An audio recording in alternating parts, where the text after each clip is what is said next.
آج ہم نے سورہ النساء کی آیت 62 سے درس کا آغاز کرنا ہے۔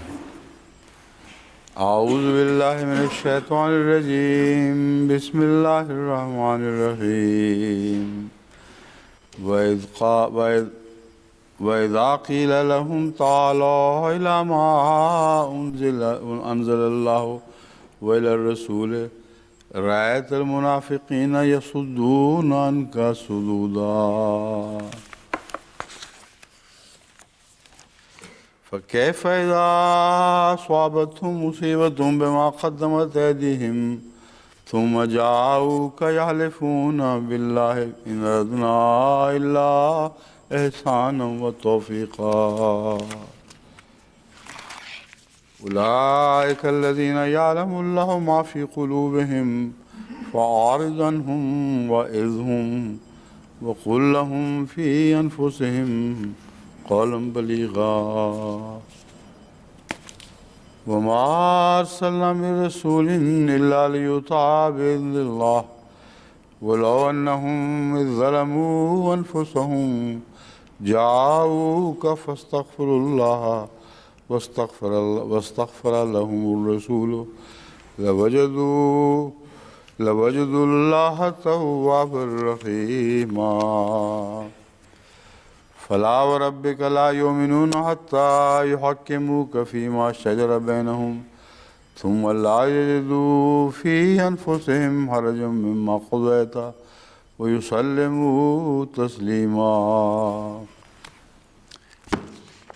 آیات جو آج کے درس میں زیر نظر ہیں ان پہ اگرچہ بہت کچھ لکھا گیا ہے اور بڑے بڑے جتھے بن گئے ہیں، لیکن میرے نزدیک یہ بہت کم وقت لینے کی درس میں، کیونکہ اکثر بحثیں بیکار ہیں اور بے تعلق بحثیں ہیں۔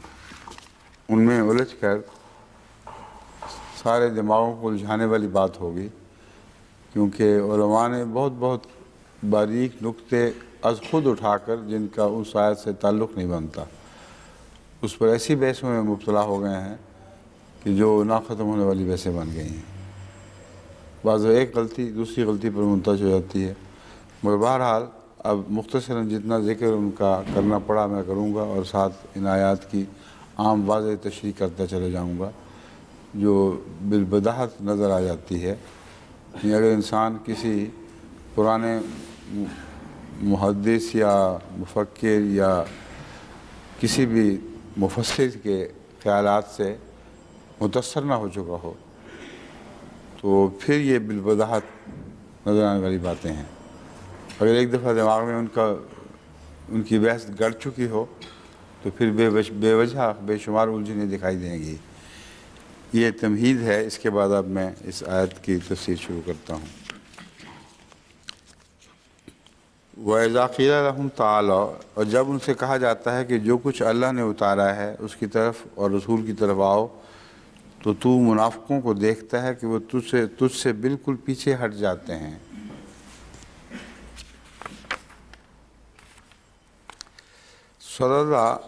صدّا یصدّ کی بحث غالباً اس سے پہلے لغت کی گزر چکی ہے، جس کا مطلب ہے رکنا یا روکنا۔ اس لیے اس بحث کو اب یہ جو لعاب دہن والی بات ہے یہ بے اختیار ہوتی ہے، مگر آپ یہ بتائیں وہ کہاں گئی آپ کی ٹکیا؟ یہ جنہوں نے یہ ترکیب بتائی تھی نا، وہ ترکیب ناکام ہو گئی ہے اب، کیونکہ دتھے میں پڑے وہ اتنا جڑ گئے ہیں کہ اٹھتے نہیں فوراً، سمجھ گئے؟ کل سے وہ اس کو حاضر کر لینا پھر۔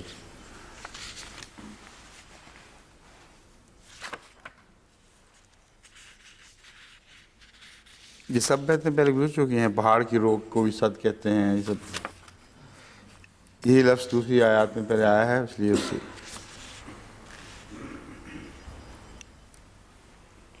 ایمان کی حقیقت بزوم خیش یہ بھی پہلے ذکر گزر نہیں چکا۔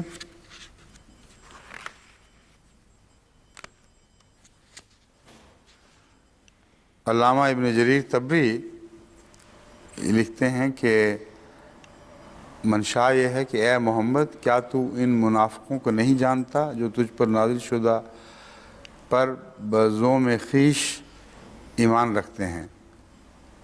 اور ان کو جو اہل کتاب میں سے اپنے گمان میں اس سے پہلے کے نازل شدہ پر ایمان رکھتے ہیں، وہ چاہتے ہیں کہ طاغوت سے فیصلہ کروائیں۔ وَإِذَا قِيلَ لَهُمْ تَعَالَوْا إِلَىٰ مَا أَنزَلَ اللَّهُ سے مراد یہ ہے کہ جب انہیں کہا جاتا ہے کہ تعالو، تم اللہ تعالیٰ کی اس فیصلے کی طرف آ جاؤ جو اس نے اپنی کتاب میں نازل کیا ہے، اور اس رسول کی طرف آؤ تاکہ وہ تمہارے درمیان فیصلہ کر دے۔ رَأَيْتَ الْمُنَافِقِينَ يَصُدُّونَ عَنْكَ، یعنی وہ تیرے پاس فیصلے کی غرض سے آنے سے خود بھی باز رہتے ہیں اور دوسروں کو بھی روکتے ہیں۔ علامہ طبری کی یہ بات عمدہ ہے، اور دراصل یہی مرکزی نقطہ ہے جس کو چھوڑنے کے نتیجے میں اور کئی قسم کے وہم پیدا ہوئے۔ اذا قیل لهم تعالوا الی ما انزل اللہ سے یہ مراد ہے کہ اللہ تعالیٰ نے جو فیصلہ اس کتاب میں نازل کر دیا ہے کہ اولو الامر منکم، اس کی طرف اشارہ معلوم ہوتا ہے کہ جب تم خدا اور رسول کی اطاعت کا عہد کر بیٹھے ہو تو اپنے معاملات کو خدا اور رسول کی طرف لوٹایا کرو۔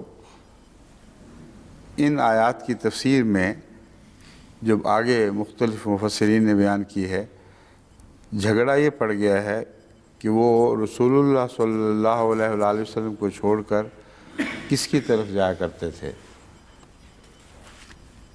اور وہ منافقین ایسے تھے جن کو پہچانا جا سکتا ہے یا ان کی پہچان میں کوئی دقت پیش آتی تھی۔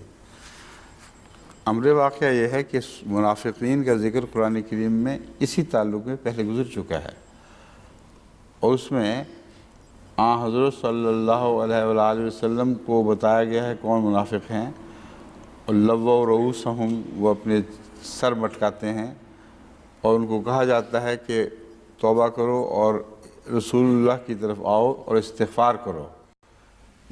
وہ سارے مضامین یہاں بیان کیے گئے ہیں، اس لیے ان آیات کو اگر سمجھ لیا جائے تو ان آیات کو سمجھنے میں ذرا بھی دقت پیش نہیں آتی، باوجود اس کے کہ وہ منافق اپنے طرز عمل کی وجہ سے پہچانے جاتے تھے اور صحابہ بھی ان کی نشاندہی کر سکتے تھے، مگر اس ساری صورت میں کہیں یہ حکم نہیں ہے کہ ان کو منافق کہہ کر، منافق سمجھ کر ان کی حرکات کے نتیجے میں ان کو گردن زدی کر دو، کہیں کوئی اشارہ نہیں۔ یہ ہے کہ ان کو توجہ دلاؤ کہ اگر وہ استغفار سے کام لیں، توبہ کریں، تو رسول تو پہلے ہی ان کی استغفار پر آمادہ بیٹھا ہے۔ یہ ہے اصل بات جو ان آیات میں بھی ایک دوسری جگہ بیان ہو رہی ہے، اور قرآن کریم کے جوڑوں میں سے ایک یہ بھی جوڑا ہے۔ قرآن کریم میں بہت سے مضامین جوڑا جوڑا بیان ہوتے ہیں اور مختلف زاویوں سے ان پر روشنی پڑتی ہے۔ بس اس بحث میں الجھنے کی ضرورت نہیں کہ وہ کون تھے اور ان کو کیا سزا ملنی چاہیے۔ اکثر مفسرین کا دماغ سزا کی طرف گیا ہے اور وہ حیران بیٹھے ہیں کہ سزا کیوں نہیں مل رہی، اس کی عجیب عجیب توجیحات کرتے ہیں۔ پھر اس بحث میں پڑ گئے ہیں کہ وہ طاغوت کون تھا جس کی طرف وہ رجوع کیا انہوں نے، اور نعوذ باللہ من ذالک ایسی ایسی باتیں اس میں بیان کر دی ہیں جو فی الحقیقت کلمہ کفر پر منتج ہوتی ہیں۔ یہ خلاصہ ہے ان بحثوں کا۔ اب میں آپ کو مختصر ان علماء کی باتیں بیان کرتا ہوں اب سے۔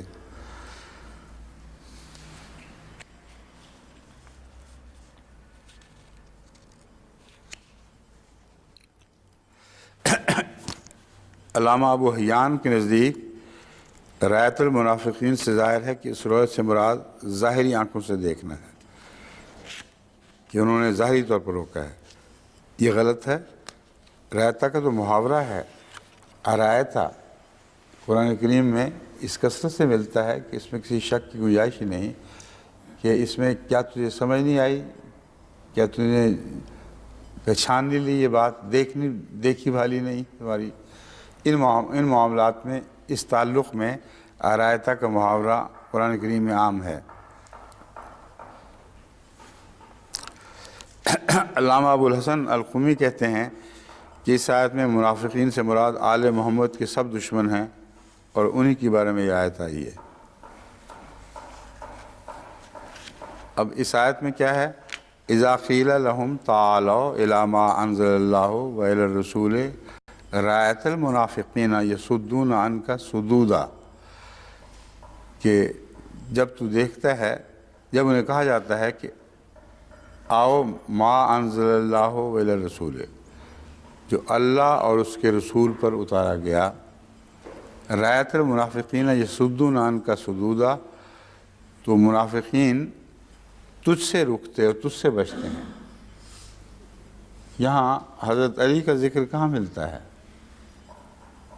بات تو رسول اللہ صلی اللہ علیہ وسلم کی ہو رہی ہے، مخاطب آپ کو فرمایا جا رہا ہے، اور ان کا رکنا بھی آپ سے رکنا ہے۔ اس کا حل انہوں نے یہ تلاش کر لیا ہے کہ ایک اور جگہ یہ ان کی روایت آئے گی، وہ کہتے ہیں دراصل یہ آیت جو ہے یہ مکمل آیت نہیں ہے۔ یہ آیت یوں تھی، وَإِذَا قِيلَ لَهُمْ تَعَالَوْا إِلَىٰ مَا أَنزَلَ اللَّهُ وَإِلَى الرَّسُولِ یا علیو رأیت المنافقین۔ کہتے ہیں کہ آیت یوں تھی جو غلطی سے مختصر بیان ہو گئی ہے کہ اے علی جب یوں تو دیکھے، کیا دیکھے؟ کہ وہ رکتے ہیں ان کا و رسول اللہ۔ تو اس طرح وہ حضرت علی کو بیچ میں داخل کر کے اس موقف کی تائید کرتے ہیں کہ دراصل اس میں منافقین سے مراد آل محمد کے سب دشمن ہیں، اور دشمن از خود آل محمد کے بنا رہی ہے، بات چلی جو ہو ہی نہیں رہی۔ وہ آل محمد کا ذکر اور اس کی دشمنی کا کوئی تذکرہ یہاں موجود نہیں ہے۔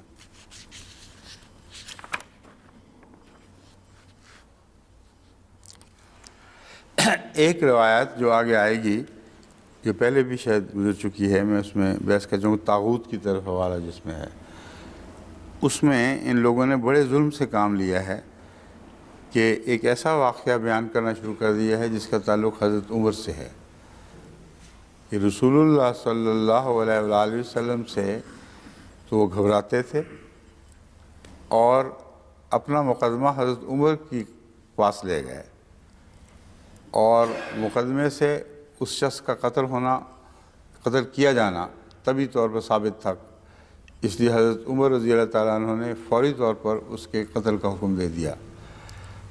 یہ روایت جو ہے اس کی کوئی بنیاد نہیں، کیونکہ آن حضرت صلی اللہ علیہ وآلہ وسلم کے متعلق سب جانتے تھے کہ اگر کوئی نرمی کے پہلو لے سکتا ہے تو یہ وجود لے سکتا ہے۔ حضرت عمر کے متعلق سب جانتے تھے کہ نہایت خشمگی ہیں، اور اگر سختی کا پہلو نظر آیا تو ضرور سختی کے پہلو لیں۔ اور اس روایت میں ایک اور دھوکہ یہ کیا گیا ہے کہ حضرت عمر کے متعلق یہ بیان کیا گیا ہے کہ انہوں نے اس لیے اس کو قتل کیا کہ رسول اللہ کی طرف کوئی فیصلہ نہیں لے کے گیا۔ اب یہ نئی بات بنائی ہے، حالانکہ حضرت عمر کا یہ کوئی حق نہیں تھا کسی کو قتل کرتے، اور رسول اللہ صلی اللہ علیہ وسلم کی موجودگی میں آپ کی اجازت کے بغیر قتل کا فیصلہ اپنے ہاتھ میں لیتے۔ انہوں نے فیصلہ یہ دیا تھا کہ دو فریق ہیں جھگڑنے والے، ایک شخص کا قتل ثابت ہے، اور ان کی اپنی کتابوں سے اس شخص کو لازماً قتل کرنا چاہیے، بس مقدمے کا فیصلہ تھا قتل کرنا۔ لیکن یہ بھی جھوٹ ہے، حضرت عمر کی طرف گئے ہی نہیں، اور جھوٹ اس لیے ثابت ہے کہ یہاں طاغوت کی بات ہو رہی ہے، نعوذ باللہ من ذالک، کہ وہ طاغوت کی طرف جاتے ہیں اور تو سے ہٹ جاتے ہیں۔ تو ان لوگوں سے پوچھے کوئی کہ حضرت عمر کی طرف لے جا کر حضرت عمر کی کیا شکل پیش کر رہے ہیں؟ کیا وہ نعوذ باللہ من ذالک طاغوت بنتے ہیں کہ رسول اللہ صلی اللہ علیہ وسلم سے ہٹا کر فیصلوں کو ان کی طرف لے جایا جا رہا ہے؟ اس سلسلے میں حضرت خلیفۃ المسیح اول کا ایک دلچسپ اقتباس ہے، جس میں آپ نے اس بات کو ایک عجیب رنگ میں بیان فرمایا ہے۔ رأیت المنافقین یصدون عنک صدودا ایک کہانی مشہور ہے۔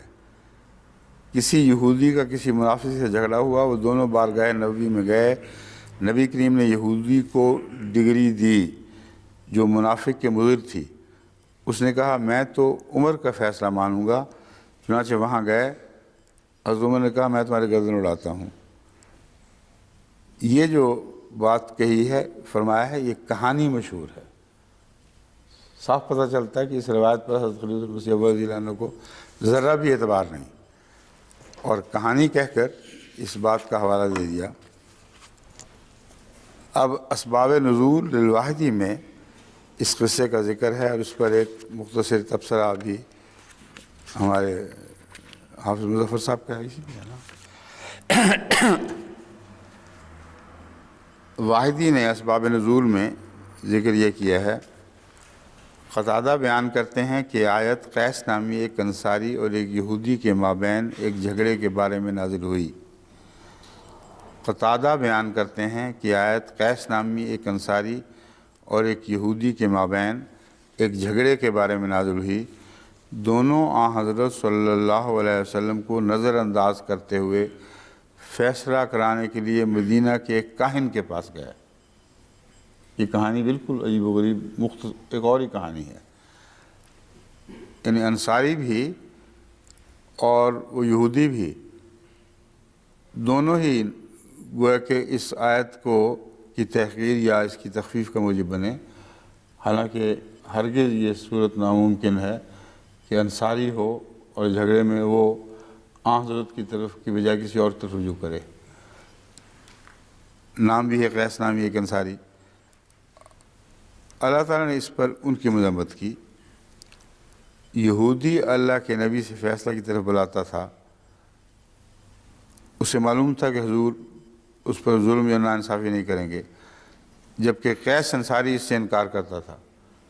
اب یہ بھی کیسی لغو بات ہے، انا اللہ، کہ یہودی تو جاتا تھا رسول اللہ صلی اللہ علیہ وسلم کی طرف، لیکن قیس انصاری نے کہا ہرگز نہیں، وہ میرے خلاف فیصلہ ہو جائے گا۔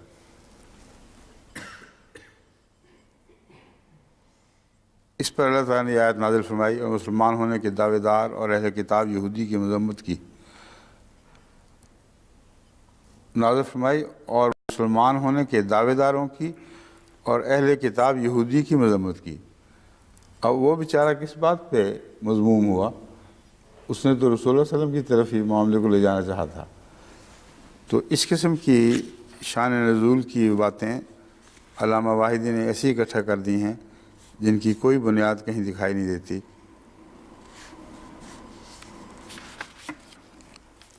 مولوی حافظ مظفر احمد صاحب نے، جو ماشاءاللہ حدیث کے بہت اعلیٰ درجے کے ماہر ہیں، مختلف روایات جو میں بیان کرتا ہوں ان کی تائید میں اور روایات بھی ڈھونڈی ہیں یا ڈھونڈتے ہیں، اگرچہ اس کی ضرورت نہیں ہوتی، کیونکہ وہ روایات کہیں کہیں دور دور سے بیچارے نکال کے لاتے ہیں، لیکن چونکہ تائید میں ہوتی ہیں اس لیے انہوں نے ان کا بیان ضرور کرنا ہے۔ حضرت ابن عباس پر جو ان غلط روایات میں ظلم کیا گیا ہے کہ انہوں نے گویا بیان کی، اس تعلق میں وہ یہ بیان کرتے ہیں کہ ان سے مروی ہے کہ یہ آیت ایک منافق بشر نامی کے بارے میں اتری جس کا یہودی سے جھگڑا ہوا۔ اب یہاں نام بھی بدل گیا، پہلا نام کچھ اور تھا، یہاں نام، اس لیے جھوٹ کے پاؤں نہیں ہوتے، کبھی ادھر چلا گیا کبھی ادھر چلا گیا۔ ظلم یہاں پر حضرت ابن عباس پر کیا ہے، ان سے مروی ہے کہ آیت ایک منافق بشر نامی کے بارے میں اتری جس کا یہودی سے جھگڑا ہوا۔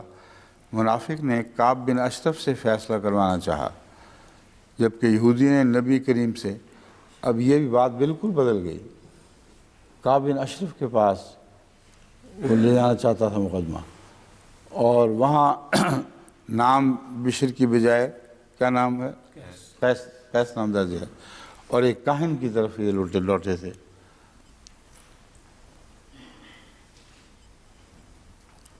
اور یہاں پھر اس روایت میں یہ ہے کہ مسلمان نے، جس کو اب یہ منافق کہہ رہے ہیں بشر کہہ کے، اگر پہلی روایت پہ قائم رکھتے اس کو منافق نہیں کہہ سکتے تھے، اس کے متعلق کوئی منافقت کی روایت نہیں ہے، اس لیے ساری بات ہی بدل ڈالی کہ وہ شخص جو مسلمان تھا وہ منافق تھا، اور یہودی گویا کہ سچے دل کا تھا اور رسول اللہ صلی اللہ علیہ وسلم پر سچا ایمان رکھتا تھا۔ منافق راضی نہ ہوا، اس نے منافق کعب بن اشرف، کعب بن اشرف کے پاس جانا چاہتا تھا، اور یہودی رسول اللہ صلی اللہ علیہ وسلم کی طرف جانا چاہتا تھا.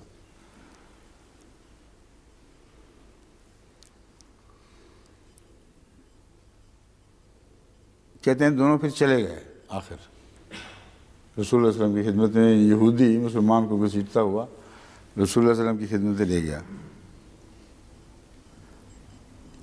حضرت صلی اللہ علیہ وسلم نے فیصلہ یہودی کے حق میں کر دیا جس پر منافق راضی نہ تھا. اس نے کہا چلو اب حضرت عمر سے فیصلہ کرواتے ہیں. اتنی لغو کہانی ہے کہ حیرت ہوتی ہے کہ اس کو کس طرح ان لوگوں نے اپنی کتابوں میں درج کر لیا ہے. حضرت عمر کو یہودی نے سارا قصہ سنایا کہ یہ شخص رسول اللہ کی فیصلے پر راضی نہیں ہے. حضرت نے کہا ذرا ٹھہرو میں ابھی آتا ہوں. تلوار لینے گئے تھے. جو کہا نا ٹھہرو میں ابھی آتا ہوں، کہتے ہیں اندر تلوار لینے گئے تھے، اسی تلوار سے اس کو سر قلم کر دیا. تو یہ روایات اکٹھی ہو جاتی ہیں ہماری کتابوں میں جہاں نزول کی وجوہات معلوم کرنے کا شوق حد سے زیادہ بڑھ جاتا ہے، اور ہر رت و یابس کو اکٹھا کر دیا گیا ہے. آخر پر مولوی حافظ مظفر صاحب نے بھی وہی بات کہی ہے، جھوٹ کے پاؤں نہیں ہوتے. وہ بھول گیا کہ حضرت عمر جن سے ان کی جلالی طبیعت کے باعث منافق ویسے ہی ڈرتے تھے، کس طرح ایک یہودی اور ایک منافق ان سے فیصلہ کروانے پر آمادہ ہو سکتا ہے، اور وہ بھی رسول اللہ کے فیصلہ کے بعد. معلوم ہوتا ہے حضرت عمر کا نام ان کی تلوار کھینچ لینے کی شہرت کے باعث ہے، صرف فوراً تلوار میں ہاتھ سے نکال لی.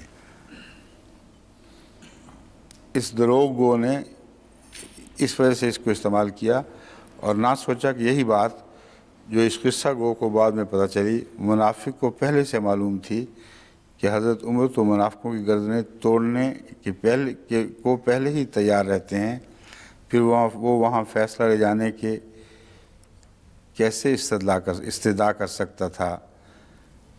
تو انہوں نے یہ بات زائد کی ہے کہ آپ نے جو یہ کہا ہے بار بار کہ ابن عباس پر ظلم کیا گیا ہے، انہوں نے کہا حضرت عمر پر بھی ظلم کیا گیا، اور یہ بھی میں ویسے کہہ چکا ہوں کہ یہ ظلم صرف حضرت ابن عباس پہ نہیں، حضرت عمر رضی اللہ تعالیٰ پر بھی ظلم ہے. اور ان معنوں میں ظلم ہے کہ انہیں نعوذ باللہ من ذالک طاغوت کے حوالے سے ذکر طاغوت کا ملتا ہے، اور اس حوالے میں نعوذ باللہ من ذالک حضرت عمر کا ذکر آ گیا ہے.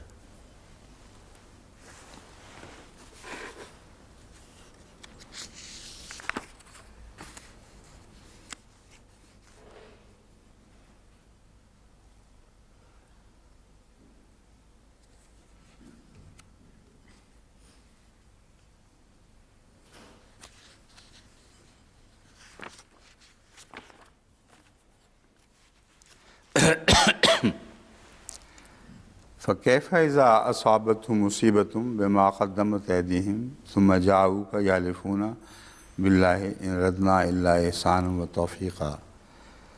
پھر یہ کیوں ہوتا ہے کہ جب ان پر ان کے افعال کے نتیجے میں کوئی مصیبت آتی ہے تو وہ گھبرا جاتے ہیں اور تیرے پاس اللہ کی قسمیں کھاتے ہوئے آتے ہیں کہ ہم نے تو صرف نیک سلوک اور صلح کرانے کا ارادہ کیا تھا. اب اس میں بھی انہوں نے نام تلاش کیے ہیں، واقعات تلاش کرنے کی کوشش کی ہے. وہ کون لوگ تھے جو رسول اللہ صلی اللہ علیہ وسلم سے ہٹ کر کسی دوسری جگہ گئے، پھر ان کو اور مصیبت پڑ گئی، پھر وہ واپس آئے.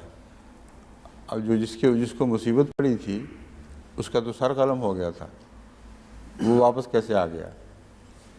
اس لیے اپنے استدلال میں یہ ساری باتیں بھول جاتے ہیں کہ ان آیات کا اس سے کوئی بھی تعلق نہیں ہے. کہتے ہیں جب ان کو دوسروں سے فیصلوں میں مصیبت پڑتی ہے تو پھر وہ واپس آتے ہیں. اور کون لوگ تھے، کیا مصیبت پڑتی تھی، کب وہ رسول اللہ صلی اللہ علیہ وسلم کے پاس واپس آیا کرتے تھے، اس کا کوئی تذکرہ موجود نہیں ہے.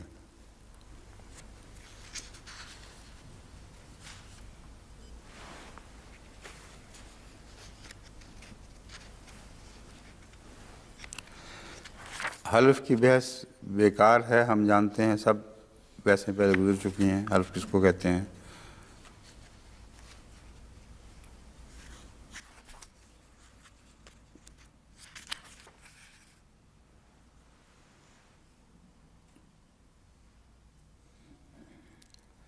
وَإِذَا أَصَابَتْهُمْ مُصِیبَةٌ کی تفسیر میں امام راضی پہلی تفسیروں کا حوالہ دیتے ہوئے کہتے ہیں کہ اس سے مراد حضرت نعوذ باللہ من ذالک حضرت عمر کا منافقین کے ایک ساتھی کو قتل کرنا ہے۔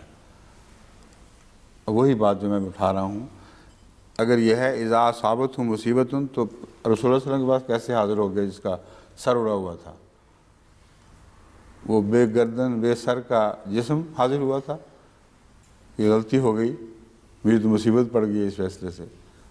نہایت لغو باتیں ہیں، یعنی ان پر غور کرتے ہوئے بھی تکلیف ہوتی ہے کہ ضرورت کیا ہے ان کو رد کرنے کی، مگر چونکہ علماء میں رائج ہیں اس لیے بتانا پڑتا ہے کہ بالکل لغو ایسے ہیں۔ اصابت مصیبتوں میں کہتے ہیں اس سے مراد حضرت عمر کا منافقین کے ایک ساتھی کو قتل کرنا ہے جس نے رسول اللہ صلی اللہ علیہ وسلم کے فیصلہ کو نہیں مانا تھا۔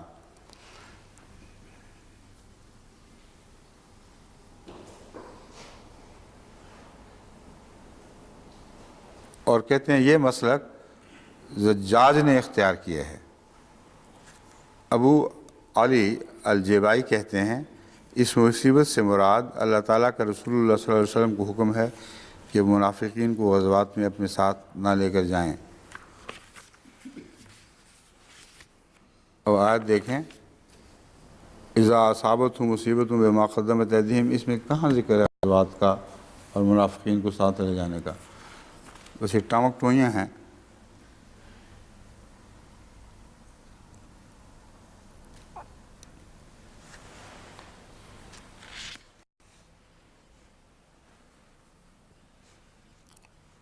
ابو مسلم الاصفہانی کہتے ہیں کہ جب اللہ تعالیٰ نے منافقین کے بارے میں یہ خبر دی کہ وہ طاغوت سے فیصلہ کرانے کی طرف راغب ہیں اور رسول اللہ صلی اللہ علیہ وسلم کے فیصلے کو ناپسند کرتے ہیں، اللہ تعالیٰ نے رسول اللہ صلی اللہ علیہ وسلم کو بشارت دی کہ عنقریب ان کو ایسے مصائب پہنچیں گے جو انہیں آپ کی طرف دھکیل دیں گے۔ یہ بشارت دی ہے۔ وہ رسول اللہ علیہ وسلم کو بہت شوق تھا فیصلے کرنے کا خود، اور بشارت دی گئی ہے کہ مصیبتیں پڑیں گی تو آپ کیا پائیں گے آپ کے پاس، آپ فکر نہ کریں۔ یہاں تک کہ وہ منافقین رسول اللہ علیہ وسلم پر ایمان کا اظہار کرنے لگیں گے اور وہ حلف اٹھانے لگیں گے کہ ان کا احسان اور موافقت پیدا کرنے کا ارادہ تھا۔ یہ ساری بالکل لغو بے معنی باتیں ہیں۔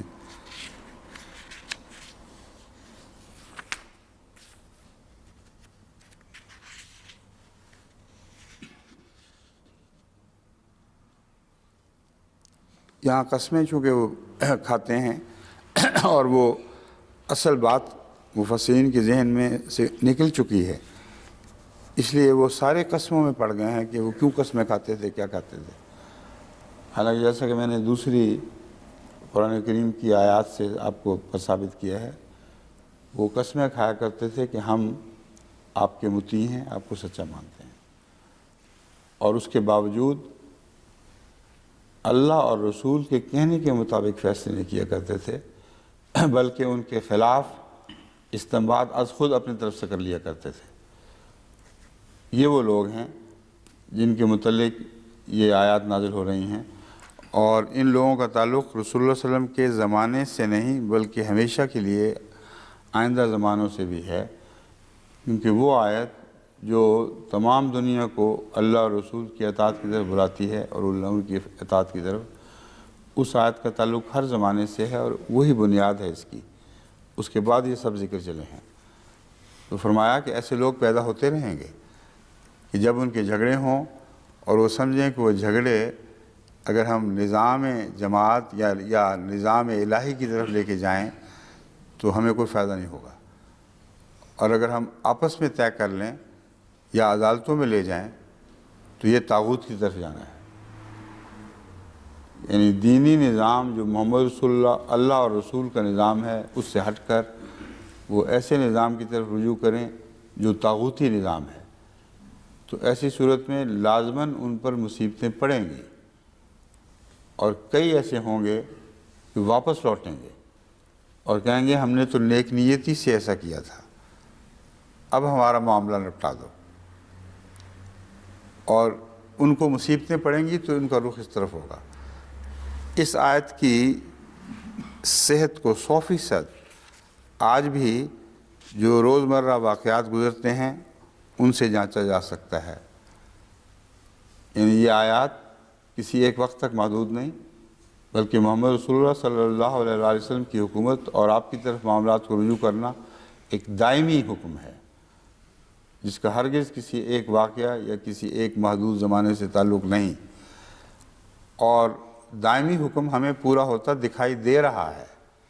اپنی آنکھوں سے بین ہی اس آیت کی تصویر کو ہم آئے دن مقدمات کے سلسلے میں دیکھتے ہیں۔ اب اس سلسلے میں بہت تفصیلی باتیں تو میں نہیں کروں گا، مگر اتنا میں آپ کو بتا دیتا ہوں، امیر صاحب بھی اس کے گواہ ہوں بیٹھے ہوئے ہیں یہاں، ان کے پاس بھی ایسے مقدمے آتے ہیں کہ جب وہ دونوں یہ سمجھتے ہیں کہ نظام جماعت سے اگر ہم نے رجوع کیا تو جو ہم چاہتے ہیں، ان دونوں فریقوں میں ظلم ہوتا ہے۔ اتحاکم الطاغوت میں دونوں فریقوں کا ظلم شامل ہے۔ دونوں اپنے دل کی بدنیتی کی وجہ سے یہ سمجھتے ہیں کہ یہ مقدمہ اگر ہم نے نظام جماعت کے سامنے پیش کیا تو جو ہم چاہتے ہیں وہی ملے گا، دونوں یہی سمجھتے ہیں۔ اس لیے ہم نظام جماعت کے طور پر ان کو چھٹی دے دیتے ہیں، ہم تو کہتے ہیں اچھا طاغوت کی طرف لے جاؤ، جو خرچ کرنا کرو، جو مقدمہ بازی کرنی ہے کرو۔ اتنا نقصان اٹھاتے ہیں، اتنی مصیبت پڑتی ہے کہ بے شمار خرچ کر کے جو کچھ چاہتے تھے زیادہ مل جائے، وہ زیادہ تو کیا ملنا تھا، جو پلے تھا وہ بھی ہاتھ سے جاتا رہا۔ اور جب سب نقصان اٹھا بیٹھتے ہیں، نقصان کر بیٹھتے ہیں اپنا، تو پھر جماعت کو کہتے ہیں کہ دیکھو ہم نے تو صرف نظام جماعت کو ان جھگڑوں سے بچانے کے لیے نیک نیتی سے ایسا کام کیا تھا، اور معاملہ ابھی تک وہیں پڑا ہوا ہے، اس لیے ہمارے درمیان فیصلہ کر دیں۔ اس وقت میری ہدایت ہے ان امیر صاحب کو اور سب امراء کو کہ آپ نے ہاتھ بھی نہیں لگانا اب اس فیصلے کو۔ یہ خیال کہ گویا رسول اللہ صلی اللہ علیہ وسلم کو شوق تھا کہ وہ فیصلہ اپنی طرف لے کے جائیں، بالکل جھوٹ ہے۔ ہم اپنی فطرت سے جانتے ہیں کہ ایسا ہونا ممکن ہی نہیں۔ جب یہ روح گردانی کرتے ہیں اور دنیا کی جھک مارتے ہیں تو ہم ان سے کہتے ہیں کہ اب جو چاہو کرتے پھرو، اب ہمارے پاس نہ آنا۔ چنانچہ یہ دونوں خاندان اس قسم کے برباد ہو جاتے ہیں۔ یہ گواہی ہے ان کی بربادی کی جو اس آیت کے حق میں گواہی ہے۔ یہ واقعہ ہوتا رہے گا ہمیشہ ہمیشہ کے لیے، اسی طرح ہوا کرے گا کہ جب یہ لوگ خدا کے نظام سے ہٹ کر کسی دوسرے نظام کی طرف جائیں گے تو ان کو وہاں کچھ نہیں ملے گا۔ اسی قسم کا ایک خط کل بھی آیا تھا، جس میں ایک صاحب نے لکھا ہے کہ مجھے حضرت مسیح علیہ السلام پر ایمان ہے، آپ پر ایمان ہے، لیکن نظام جماعت پر ایمان نہیں۔ ان کو میں نے جواب لکھوایا ہے یا لکھوانا ہے، لکھوا دیا نا، ابھی لکھوا دوں گا، ابھی بتا بھی دیتا ہوں۔ ان کو میں یہی لکھوانا ہے کہ آپ نے جب یہ کہا نظام جماعت پر اعتماد نہیں، تو اس سلسلے میں ہمارے درس جو ایک دو دن کے گزرے ہیں پیچھے، یہ سن لیں ایک دفعہ۔ وہ درس سننے کے بعد آپ کے پاس کوئی اختیار نہیں رہتا، آپ نظام جماعت کو رد کر کے مجھ سے کاٹیں، یا اپنا تعلق مجھ سے بھی کاٹیں، مسیح موعود علیہ السلام سے بھی کاٹیں، پھر جہاں چاہیں جائیں، پھر آپ پر جو مصیبت پڑے گی اس کے بعد یہ نہ کہنا کہ ہم نے نیک نیتی سے ایسا کام کیا تھا۔ لیکن اگر نظام جماعت کو آپ اللہ کا نظام سمجھتے ہیں جو اللہ نے اس دنیا میں اس دور میں قائم فرمایا ہے، تو پھر آپ کو ہرگز کوئی حق نہیں کہ نظام سے کٹ جائیں اور مجھے بھی نظام سے کاٹنے کی کوشش کریں۔ یہ ایک قسم کی چاپلوسی ہے کہ آپ پر تو پورا ایمان ہے، جماعت مسلم سب پورا ایمان، لیکن حضرت مسیح موعود اور آپ نے جو نظام قائم کر رکھا ہے وہ جھوٹا ہے۔ ایسی لغو بات ہے کہ بیک وقت قبول ہو ہی نہیں سکتی۔ بعض مفسرین نے مسجد زرار کے انہدام کا واقعہ ان آیات سے باندھا ہے، اور مصیبت جب ان کو پڑی تو وہ تیری طرف تو آپ کی طرف بھاگے بھاگے آئے۔ اس میں اتنی بات تو ملتی ہے کہ مسجد زرار سے متعلق وہ یہ کہتے تھے کہ ہم نے نیک نیتی کی خاطر یہ 1.5 اینٹ کی مسجد الگ بنا رکھی ہے، اس سے زیادہ اس واقعے سے اس کا کوئی تعلق نہیں۔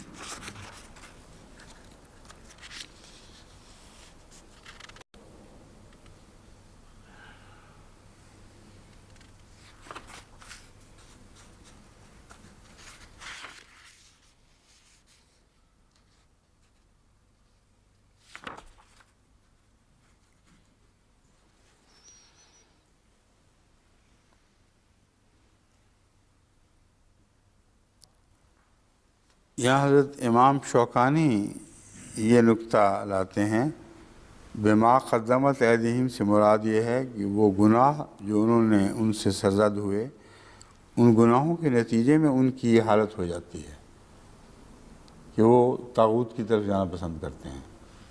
یہ بالکل درست ہے۔ ہمیشہ ان لوگوں کے دل میں کوئی ظلم، کوئی جور ایسی جگہ بنا لیتا ہے کہ اس کے بعد ان کو خدا اور خدا کے نظام کی بجائے شیطان کی طرف جانا زیادہ اچھا لگتا ہے، کیونکہ ان کے مزاج سے مطابقت رکھتا ہے۔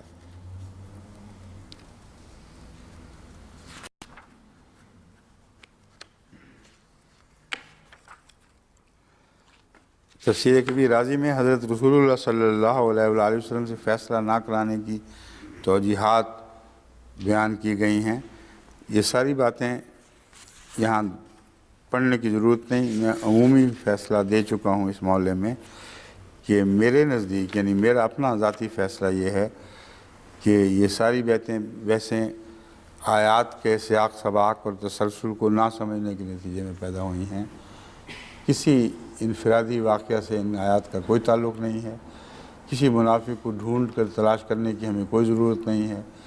یہ جاری سلسلہ ہے، آج بھی جاری ہے اور کل بھی جاری رہے گا، اور یہ آیات قرآنی کے دوام پر ظاہر کرنے والی ایک دلیل ہے، دوام کو ظاہر کرنے والی، کہ مسلسل چل رہی ہیں اور ایک مضمون دوسری آیت اٹھاتی ہے، اور آئندہ زمانوں تک ان کا اثر چلتا ہے، چلتا رہے گا۔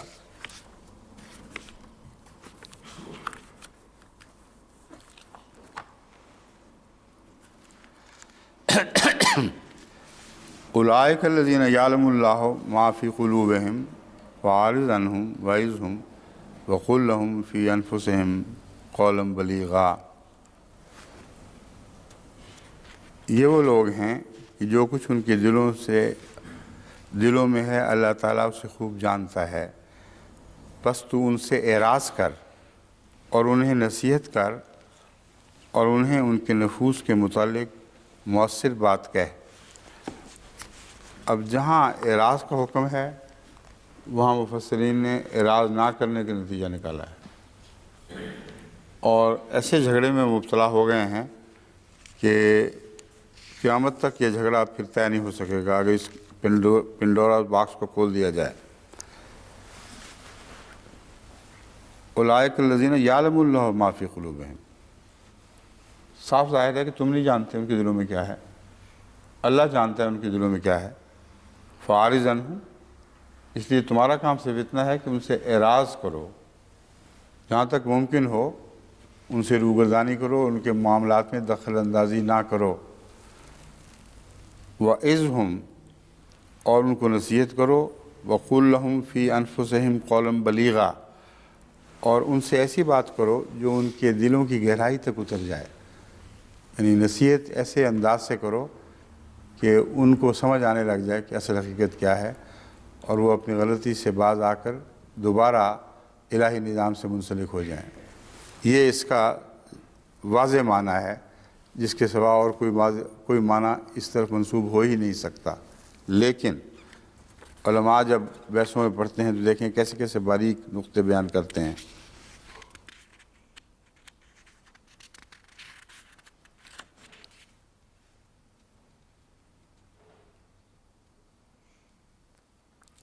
حضرت امام راغب نے اعراض کے معنی میں جو آیات پیش کی ہیں، وہ عارض عن الجاہلین من اعرض عن ذکری وہم عن آیاتہا موردون، یہاں سب اعراض کرنے والوں کی بات کا ذکر قرآن کریم میں جو موجود ہے آیات کے حوالے سے کیا گیا ہے۔ جب کہا جاتا ہے جاہلین سے اعراض کر، تو مراد یہ ہے کہ ان کے معاملات میں دخل اندازی نہ کر، ان کو اپنے حال پر چھوڑ دے۔ ومن اعرض عن ذکری، جس نے میرے ذکر سے اعراض کیا، یعنی میرے ذکر سے توجہ پھیر دی، اس کا معاملہ اللہ کے پاس ہے، اللہ جو چاہے گا اسے سلوک کرے گا۔ وہم عن آیاتہا موردون، اور وہ ذکر الہی کی جو آیات ہیں ان سے اعراض کرنے والے ہیں۔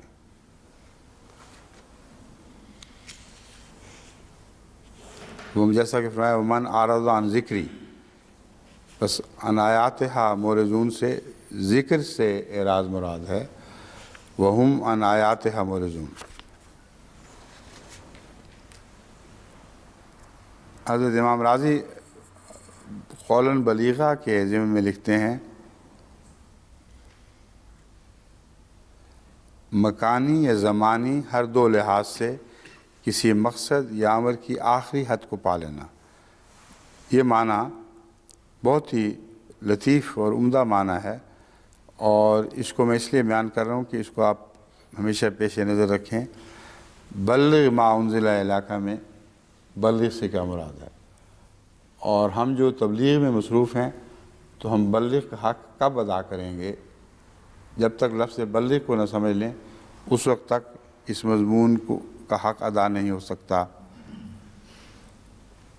امام راغب فرماتے ہیں مکانی یا اندرونی ہر دو لحاظ سے کسی مقصد یا امر کی آخری حد کو پا لینا، یعنی اگر تبلیغ کرنا ہے تو ایسی تبلیغ کرو کہ اس شخص کے سمجھنے کے لیے جتنے بھی امکانات ہیں، اس کی عقل و فہم کی جتنی بھی حدود ہیں، اس کے آخری کنارے کو چھو جاؤ، تمہاری طرف سے ایک ادنا سی کمی کسی پہلو سے نہ ہو۔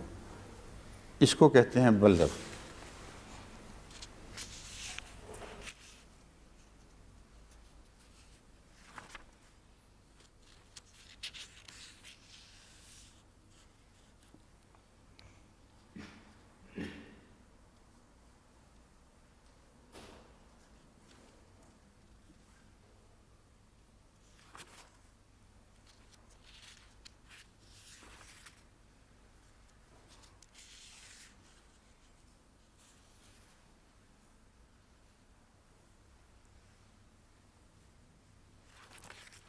باقی ساری وہی باتیں ہیں جو میں سمجھتا ہوں کہ بے تعلق اس آیت کی طرف منسوب کی گئی ہیں۔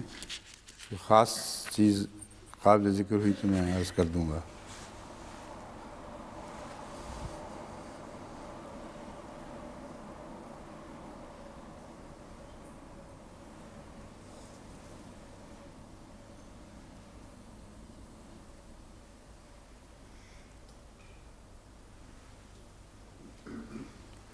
اب دیکھیں عارض کا معنی بالکل الٹ لے لیا گیا ہے۔ علامہ قرطبی ایک معنی یہ بیان کرتے ہیں کہ مراد یہ ہو سکتی ہے عن قبول اعتراضہم، عارض عن قبول اعتراضہم، یعنی ان کا عذر قبول کرنے سے اعراض کرو، بات پہنچاؤ اور ان کا عذر قبول نہ کرو۔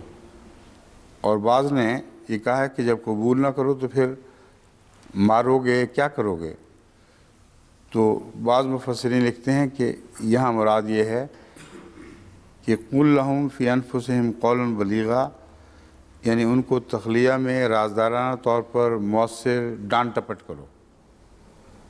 حسن کہتے ہیں اس سے مراد یہ ہے کہ ان کو بتا دو کہ اگر تم نے دل کی بات ظاہر کی تو میں تم کو قتل کر دوں گا۔ یہ اعراض ہے۔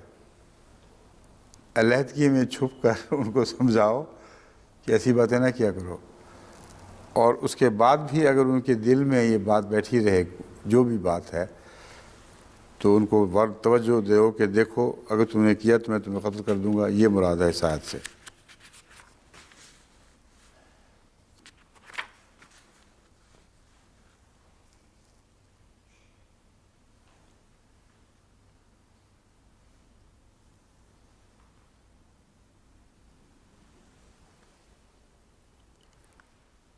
علامہ راضی لکھتے ہیں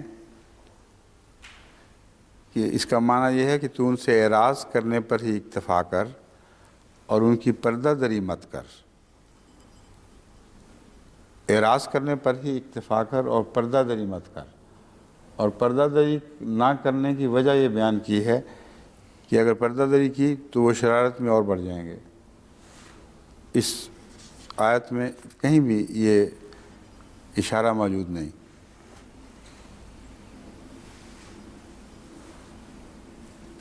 لیکن علامہ راضی مختلف مفسرین کے قول درج کرتے رہتے ہیں، اس لیے کوئی بعید نہیں کہ کسی اور مفسر کا یہ قول درج کیا ہو۔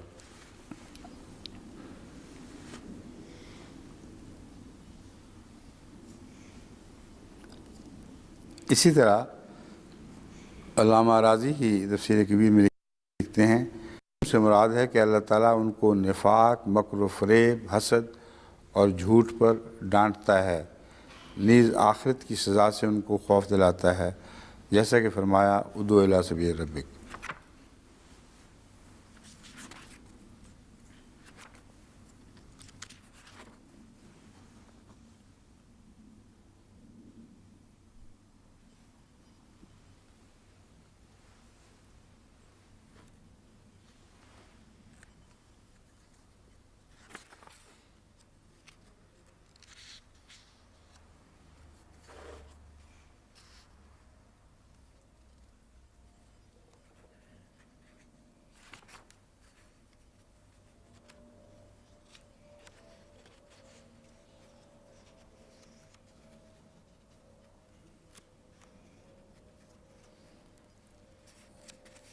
مختلف علماء کی بحثوں میں وہ یہ ساری باتیں کہہ رہے ہیں جن کے اوپر میں سمجھتا ہوں کہ وہ قابل قبول نہیں ہیں۔ آخر پر اپنی بات جو کہتے ہیں وہ بہت اچھی اور عمدہ بات ہے۔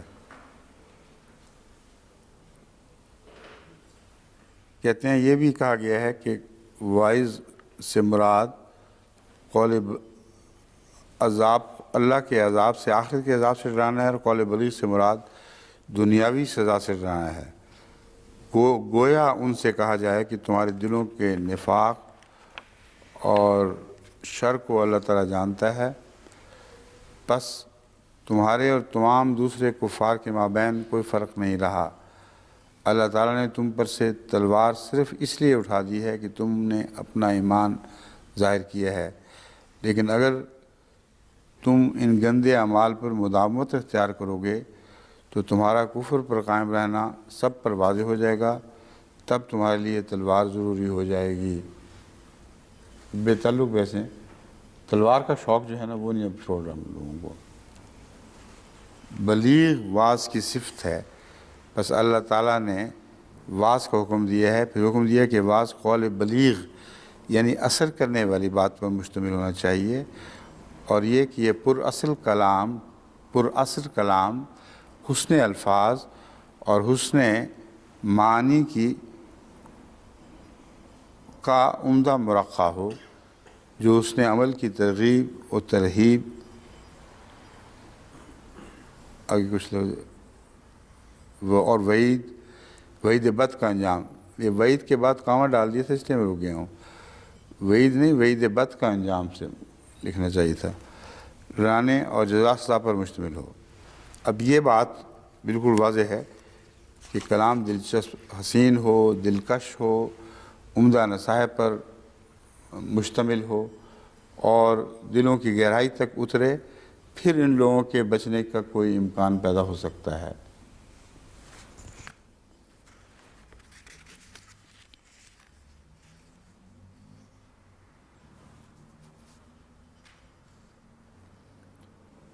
شیخ ابو الحسن قمی لکھتے ہیں کہ اس دنیا میں جو عداوت ان کے دلوں میں علی رضی اللہ عنہ کے لیے ہے، فارض عنہم وعظہم وقل لہم فی انفسہم قولا بلیغا، یعنی ان پر پوری طرح حجت تمام کر دے اور ان کے معاملہ کو پھر قیامت تک کے لیے چھوڑ دے۔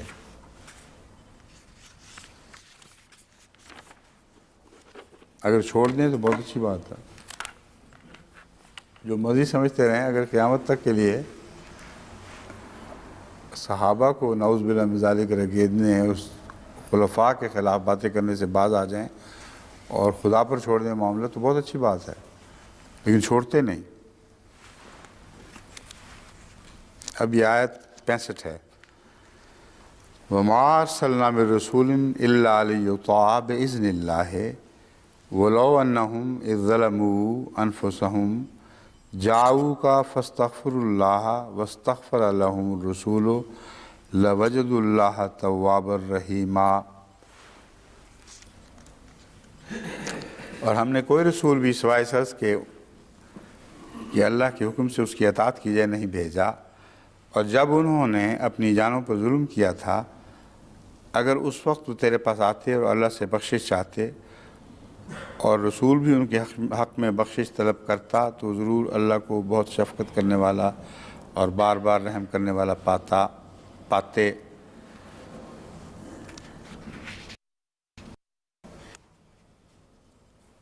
یہاں حضرت مسلم موعود رضی اللہ تعالیٰ عنہ نے جو تفسیر صغیر میں ترجمہ دیا ہے یہ وہی ہے جو میں نے آپ کے سامنے پڑھ کے سنایا ہے۔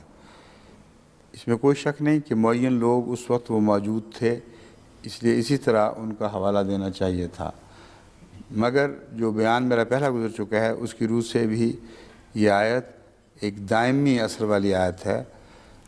اگر رسول اللہ اور رسول کی اطاعت وہ اس لیے قبول کریں کہ وہ اللہ کے اذن سے ہے تو پھر اس کے بعد ان کے لیے سوائے اس کے کوئی چارہ نہیں کہ جب بھی ان سے کوئی غلطی ہو وہ استغفار کریں اور اللہ اور رسول سے بھی استغفار چاہیں۔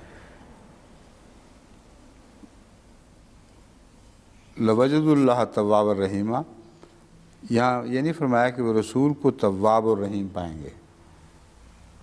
لَوَجَدُوا اللَّهَ تَوَّابًا رَحِيمًا، وہ اللہ کو بہت زیادہ تواب اور رحیم پائیں گے۔ یہاں رسول سے استغفار کے کیا معنی ہیں؟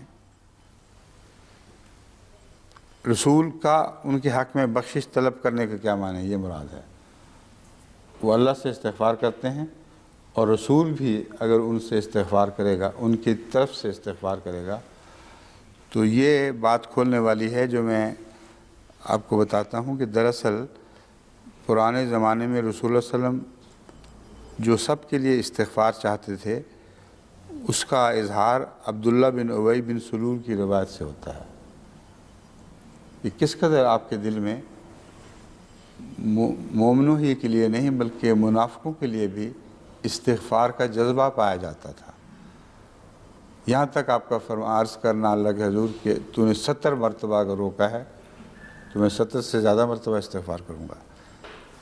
یہ تعلقات ہیں ان آیات کے، اور وہ استغفار ہمارے لیے جاری ہے، یہ ماضی میں نہیں رہ گیا۔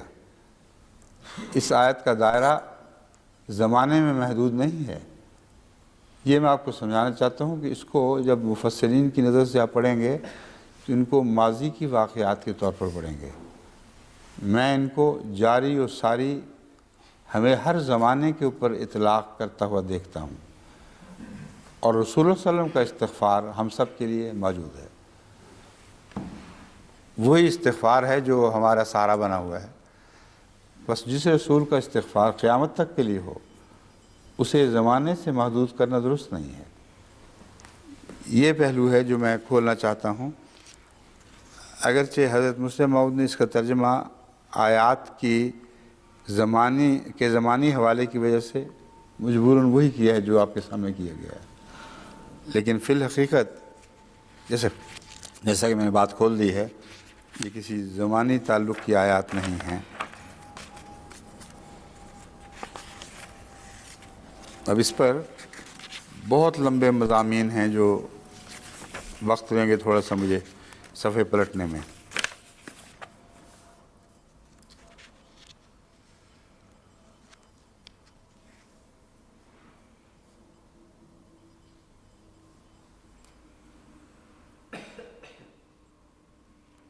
اب یہ اس بات کا چونکہ غلط ترجمہ سمجھ چکے ہیں ایک دفعہ، اس بات کا پیچھے نہیں چھوڑ رہے مفسرین، یعنی جب انہوں نے اپنے نفسوں پر ظلم کیا، اپنا فیصلہ طاغوت کے پاس لے گیا اور اس رسول سے فرار کی راہ اختیار کی تو پھر واپس لوٹنا پڑتا ہے ان کو، پھر ان کو استغفار کرنا پڑتا ہے۔ یہ سارے قصے پہلی آیت کے حوالے سے گزر چکے ہیں، اس لیے میں ان کو دوبارہ نہیں اٹھاتا۔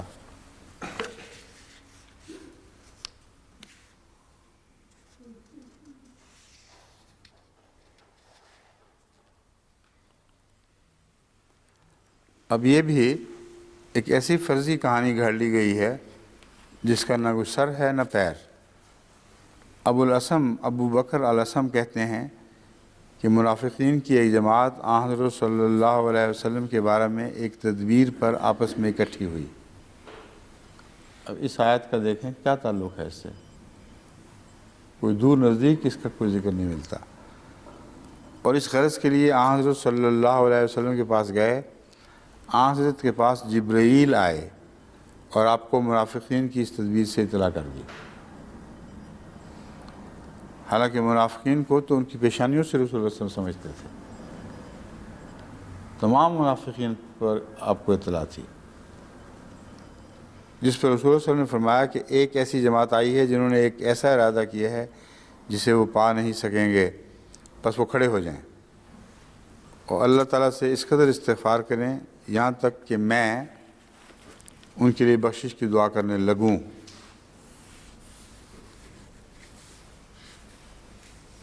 یہ منافقین ہی تھے جو گئے تھے اس روایت کے مطابق، اور ان کو کہنا کہ جنہوں نے تدبیر کی وہ کھڑے ہو جائیں، یہ کیا مطلب ہوا؟ وہ تو منافق جماعت گروہ گیا تھا، اسی گروہ کے متعلق کہتے ہیں جبریل نے بتایا تھا، تو آپ نے ان کو بٹھا دیا گویا کہ، اور پھر کہ آپ بتاؤ کس کس نے تدبیر کی ہے، کھڑے ہو جاؤ اور اتنا استغفار کرو کھڑے ہو کر کہ میں تمہاری بخشش کی دعا کرنے لگوں۔ ان میں سے ایک بھی کھڑا نہ ہوا، تدبیر لے کر گئے تھے لیکن کھڑا کوئی نہ ہوا۔ اس پر رسول اللہ صلی اللہ علیہ وسلم نے ان کے نام لے کر فرمایا، اے فلاں تو کھڑا ہو جا، اے فلاں تو بھی کھڑا ہو جا، اے فلاں تو بھی کھڑا ہو جا۔ ان 12 کے 12 آدمیوں کو آپ نے کھڑا کر دیا۔ کھڑے ہونے کے بعد انہوں نے کہا جو کچھ آپ نے بیان کیا ہم نے اسی کا ارادہ کیا تھا، ہم مانتے ہیں، اور ہم اپنے اس ظلم کی وجہ سے جو ہم نے اپنی جانوں پر کیا ہے اللہ تعالیٰ کی طرف جھکتے ہیں، بس آپ ہمارے لیے بخشش طلب کیجئے۔ اس پر نبی اکرم صلی اللہ علیہ وسلم نے فرمایا اب تم سب کے سب یہاں سے چلے جاؤ۔ معاملے کی ابتدا میں میرا تمہارے لیے بخشش طلب کرنا اقرب تھا اور اس بات کا زیادہ امکان تھا کہ اللہ تعالیٰ تمہارے حق میں میری دعا قبول فرماتا، لیکن اب میرے پاس سے چلے جاؤ۔ یہ اعراض ہے، عجیب و غریب چیز ہے۔ اب آگے اعتراض، فرضی اعتراض کا جواب دیا گیا ہے۔ ایک کہنے والا کہہ سکتا ہے کہ اگر وہ اکیلے بخشش طلب کرتے اور صحیح طور پر توبہ کرتے تو کیا اللہ تعالیٰ ان کی توبہ قبول نہ فرماتا؟ پھر نبی اکرم صلی اللہ علیہ وسلم کے استغفار کو ان کے استغفار کے ساتھ ملانے کی کیا ضرورت ہے؟ یہ بات کہ نبی اکرم صلی اللہ علیہ وسلم کے استغفار کو منافقوں اور گناہ گاروں کے استغفار کے ساتھ ملانے کی کیا ضرورت ہے، یہ بہت اہم نقطہ ہے، لیکن اس کا پہلی بات سے کوئی تعلق نہیں ہے۔ یہ نقطہ یہ ہے کہ منافقین کے لیے جب بھی وہ اپنے گناہوں سے توبہ کریں اور استغفار کریں، ان کے لیے خالی وہ استغفار کافی کیوں نہیں سمجھا گیا اور رسول اللہ صلی اللہ علیہ وآلہ وسلم کا استغفار کیوں ضروری قرار دیا گیا؟ ایک وجہ یہ بیان کی گئی ہے کہ انہوں نے 2 گناہ کیے ہیں، ایک اللہ کا گناہ کیا ہے اور ایک رسول کا گناہ کیا ہے۔ اللہ کا گناہ، اللہ کا کام ہے بخشے نہ بخشے، لیکن رسول کا گناہ جو اس سے اعراض کیا، اس کی تخفیف کی، یہ ایسا گناہ ہے کہ جب تک رسول اس کو بخش نہ دے، یعنی اس کو بخشنے کے نتیجے میں اللہ تعالیٰ سے ان کی قدر استغفار نہ کرے، اس وقت تک یہ بات مکمل نہیں ہوتی۔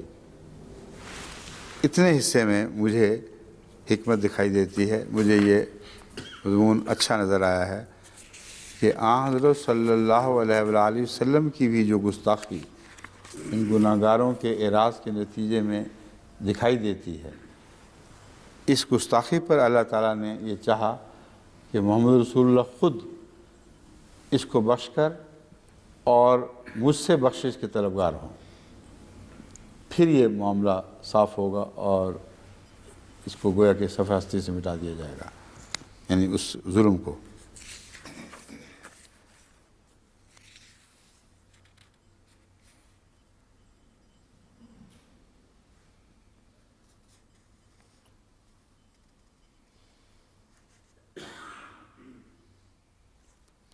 اب اطاعت کی بحث میں بہت کچھ زور مارا گیا ہے اور بہت سے خیالات کا اظہار کیا گیا ہے۔ وہ کہتے ہیں کہ اطاعت باذن اللہ، اس کے سلسلے میں جو میں پڑھا ہے، سب روایات پڑھ کے سنانا یا خیالات پڑھ کے سنانا ممکن نہیں، لیکن میں مختصر مضمون آپ کو سمجھا دیتا ہوں۔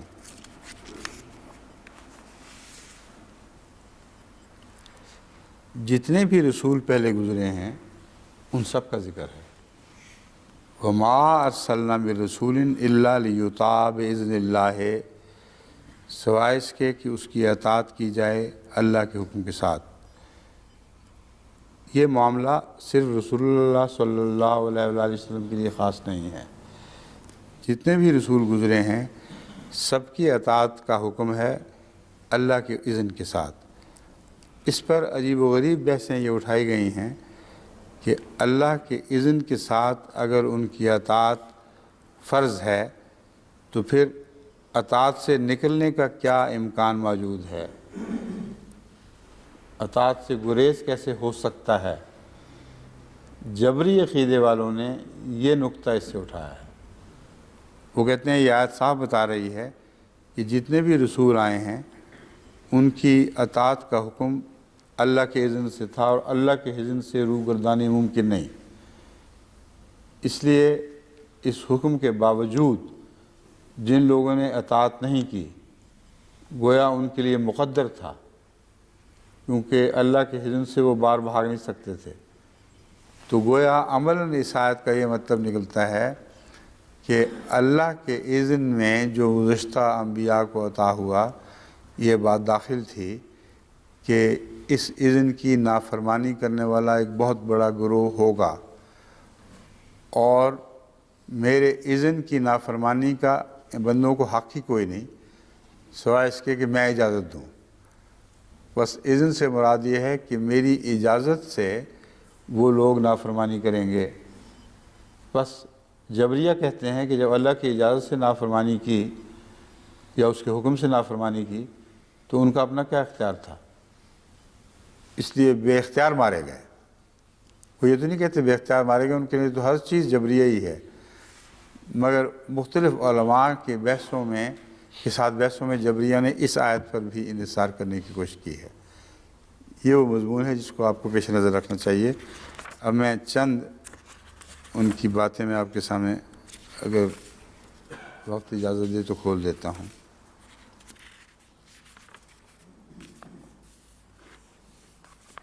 وقت جو ہے وہ اجازت دیتا ہی نہیں کبھی، کیونکہ تفسیر کے معاملات بڑے دلچسپ اور دھیمے دھیمے سمجھنے والے ہیں، آہستہ آہستہ۔ کبھی کبھی اس معاملے میں کوئی ہمارے بشیر حیات صاحب ایک چمک پیدا کر دیتے ہیں، یعنی مگر ویسے دھیمی چیز ہے، یہ آہستہ آہستہ سمجھنے والی باتیں ہیں۔ اس کو ہمیشہ اس رنگ میں نہ لیں کہ گویا ہر وقت آپ کے دل میں ایک دلچسپی قائم رہے گی۔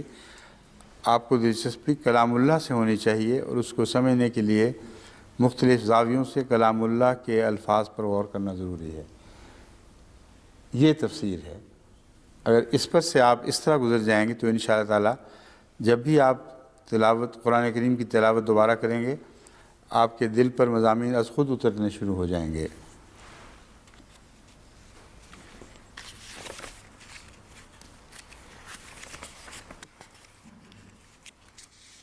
اس سارے طاغوتی بحثیں شروع ہوئی ہیں، میں ان کو نہیں چھیڑتا۔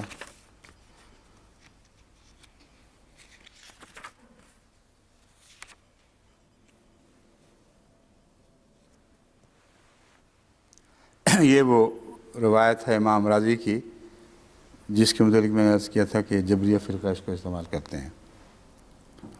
کہتے ہیں کہ یہ آیت فرقہ جبریہ کے مذہب کا بطلان بھی کرتی ہے۔ ابو علی الجبائی اسی آیت کو ان کے بطلان کے لیے استعمال کرتے ہیں، اور فرقہ جبریہ والے اسی آیت کو اپنے حق میں استعمال کرتے ہیں۔ یہ ہے جو پیش نظر رہنا چاہیے، کیونکہ وہ کہتے ہیں اب آیت جبریہ کا بطلان کس طرح کرتی ہے، کیونکہ وہ کہتے ہیں کہ اللہ تعالیٰ نے رسول اس لیے بھیجے ہیں کہ ان کی نافرمانی کی جائے۔ اللہ بِإِذْنِ اللہ جو کہہ دیا وہ بات آپ کو سمجھا دی ہے۔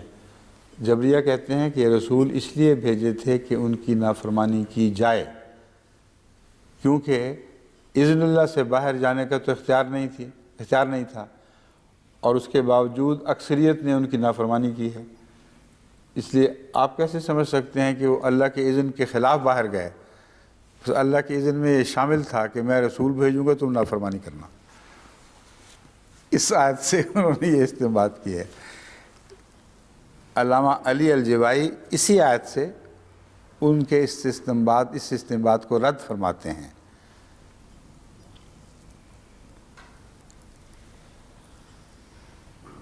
اللہ تعالیٰ نے اس آیت میں ان جبریہ